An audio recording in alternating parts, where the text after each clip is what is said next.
Uyda o'tir, mashinaga o'tirsa orqaga o'tir yoki parda tortib qo'yish bu asrash emas.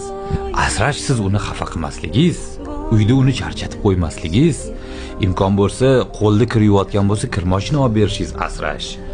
Bolalarga berayotgan tarbiyasiga unga rag'bat berib turishingiz asrash. Kasal bo'lib qolsa darrov kasalxonaga olib borishingiz, ko'rsatishingiz doktorga.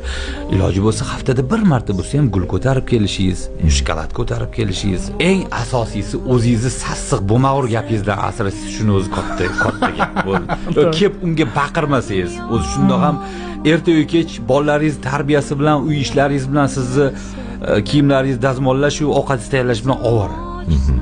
Bitta narsasi yoqmay qoladi, siz unga sassiq gap gapirasiz.